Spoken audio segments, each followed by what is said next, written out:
আচ্ছা, যে মানচিত্র দেখে আমরা বিশ্বকে চিনি সেটা আমাদের কতটা ঠিক দেখায় নাকি পুরোটাই ভুল? ধরুন দুটো সুপার পাওয়ার দেশ, ওরা আসলে কতটা দূরে? আজকের এই আলোচনায় আমরা ভূগোলের এমনই কিছু অবাক করা রহস্য জানব যা আমাদের পৃথিবীকে দেখার চোখটাই হয়তো বদলে দেবে। তাহলে চলুন শুরু করা যাক একটা সহজ প্রশ্ন দিয়ে। আচ্ছা, মার্কিন যুক্তরাষ্ট্র আর রাশিয়া এই দুটো দেশ একে অপরের কতটা কাছে হতে পারে বলে মনে হয়?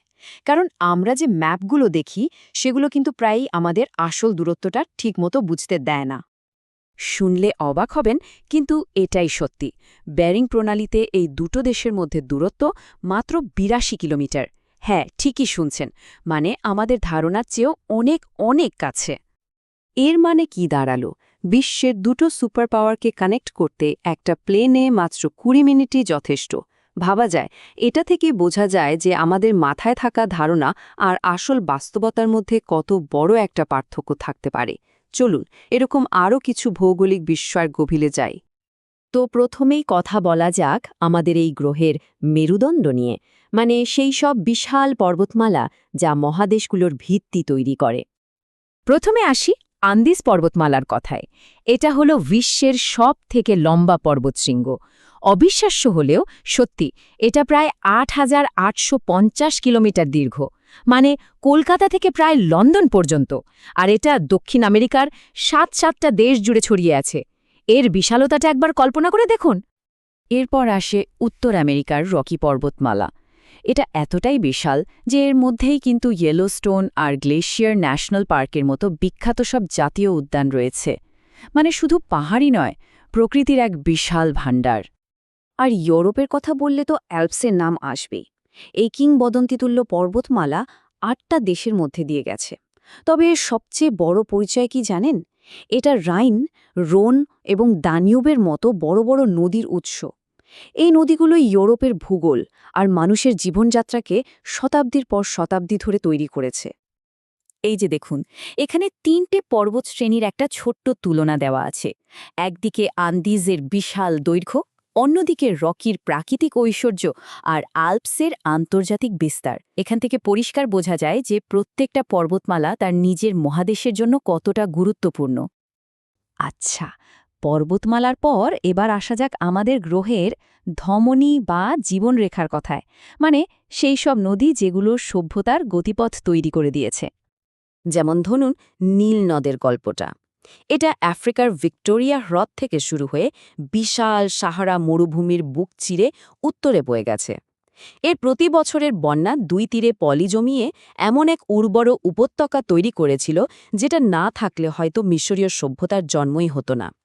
এ কারণেই তো ইতিহাসবিদ হেরোডোটাস মিশরকে বলেছিলেন নীল নদের দান। আমাজন নদীকে দেখুন, এটা শুধু লম্বাই বড় নয়, জলের পরিমাণের দিক থেকে এটা বিশ্বের ১ নম্বর।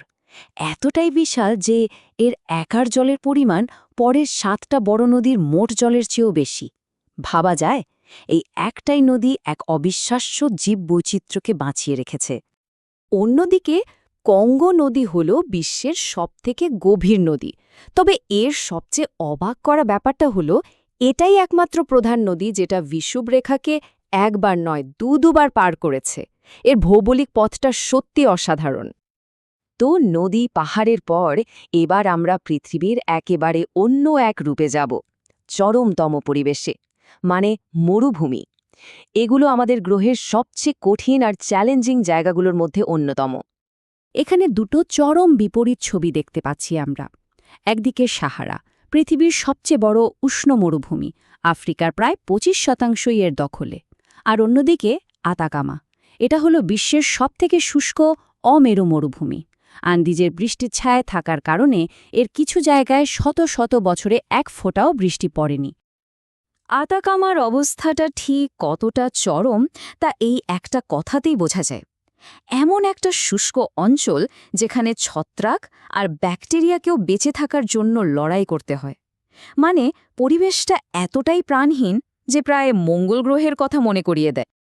তাহলে এই যে আমরা এতক্ষণ ধরে পর্বত, নদী আর মরুভূমির কথা বললাম, এগুলো কিভাবে মানব সভ্যতার ইতিহাসকে সরাসরি প্রভাবিত করল, চলুন এবার সেই সংযোগটাই খুঁজে বের করা যাক। এই ছবিটাতে কিন্তু আমাদের পুরো আলোচনার সারমর্মটা রয়েছে।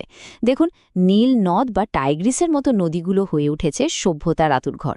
আবার আল্পসের মতো পাহাড়গুলো দেশগুলোর মধ্যে তৈরি করেছে এক প্রাকৃতিক দেয়াল। ভূমধ্যসাগরের মতো সাগরগুলো ব্যবসা সংস্কৃতির আদান প্রদানের রাস্তা খুলে দিয়েছে। আর সাহারার মতো মরুভূমিগুলো এক একটা সমাজকে অন্যদের থেকে আলাদা করে রেখেছে, জন্ম দিয়েছে স্বতন্ত্র সংস্কৃতির। আর মজার ব্যাপার হল, ভূগোলের এই প্রভাবটা কিন্তু শুধু প্রাচীন ইতিহাসেই থেমে নেই। আজকের দিনের বাণিজ্য পথ থেকে শুরু করে রাজনৈতিক সীমানা, এমনকি দেশগুলোর মধ্যেকার সম্পর্কও কিন্তু এর দ্বারাই তৈরি। জিব্রাল্টার বা হরমুজ প্রণালীর মতো ছোট ছোট জলপথগুলো আজও বিশ্ব রাজনীতির রাশ হাতে ধরে রেখেছে। আসলে আকাশছোঁয়া পর্বতমালা থেকে শুরু করে যে নদীগুলো সভ্যতার জন্ম দিয়েছে, পৃথিবীর এ সমস্ত বৈশিষ্ট্যই যেন আমাদের মানব ইতিহাসের গল্পের একজন নীরব স্থপতি। তো ভূগোল আমাদের পুরো অতীতটাকেই গড়ে দিয়েছে, এটা আমরা দেখলাম। কিন্তু একটা প্রশ্ন তো থেকেই যায়, আমাদের ভবিষ্যৎ কিভাবে ভূগোলকে নতুন করে গড়বে? জলবায়ু পরিবর্তন থেকে শুরু করে বড় বড় নির্মাণ প্রকল্প, মানুষের কাজকর্ম কি প্রকৃতির হাজার হাজার বছরের ইতিহাসকে বদলে দেবে? প্রশ্নটা কিন্তু ভাবার মতো।